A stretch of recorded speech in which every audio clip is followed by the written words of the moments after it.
বার্সেলোনার ইতিহাসে সফল খেলোয়াড়দের তালিকার শুরুতেই থাকবেন আর্জেন্টাইন খুদে জাদুকর লিওনেল মেসি। মেসির সাথে বার্সার সম্পর্কের ইতি ঘটে 2021 সালে। তবে বার্সা বহুবার জানিয়েছে ক্যাম্প নূর দরজা মেসির জন্য সবসময় খোলা। এরপর থেকে একাধিকবার গুঞ্জন উঠেছে মেসি বার্সেলোনাতে ফিরতে চলেছেন, তবে তা আলোর মুখ দেখেনি। তবে বার্সায় ফেরার সুযোগ এখনও শেষ হয়ে যায়নি, কারণ মেসি অবসরের ঘোষণা এখনও দেননি।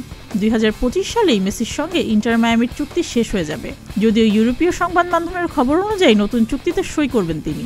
মেসির পরিবারের সঙ্গে ঘনিষ্ঠ আর্জেন্টাইন সাংবাদিক ইয়ানিনা লাতোরে জানিয়েছেন, মায়ামি পর্ব শেষ করে বার্সেলোনায় ফিরবেন মেসি। তবে লিওনেল মেসি তার ক্যারিয়ারের একটা অংশ এখনও বার্সেলোনাতে খেলতে পারেন।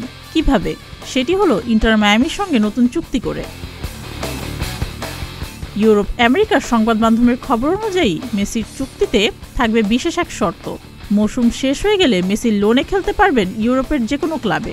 মূলত 2026 বিশ্বকাপের জন্য প্রস্তুতি হিসেবে তাকে সে সুযোগটা দিতে চায় মায়ামি। যুক্তরাষ্ট্রের মেজর লিগ সকার ফেব্রুয়ারিতে শুরু হয়ে অক্টোবরের শেষ দিকে শেষ হয়। আগামী অক্টোবরে লিগ মৌসুম শেষে ইন্টার মায়ামির সঙ্গে চুক্তি শেষ হবে মেসির। এদিকে 2026 বিশ্বকাপ শুরু হবে জুনে। মায়ামির সঙ্গে চুক্তি নবায়ন করলেও বিশ্বকাপের বছরে 4 মাস বসে থাকতে হবে মেসির। এতে করে 2026 বিশ্বকাপে খেললেও সেরাটা দিতে সমস্যা হতে পারে সাবেক বার্সেলোনা ও পিএসজি তারকার। তাই মেসি বার্সেলোনায় ফিরবেন এমন সম্ভাবনা উড়িয়ে দেওয়া যাচ্ছে না। ধারণা করা হচ্ছে আগামী অক্টোবরে ফ্রি এজেন্ট হয়ে মেসি লোনে বার্সার সঙ্গে সংক্ষিপ্ত চুক্তি করতে পারেন।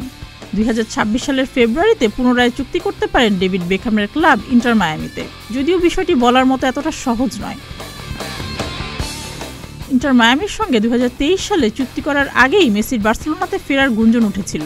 তবে ক্লাবটির অর্থনৈতিক দুরবস্থা মেসিকে বার্সার জার্সি গায়ে জড়াতে দেয়নি। সুস্মিতা, প্রতিদিনের বাংলাদেশ।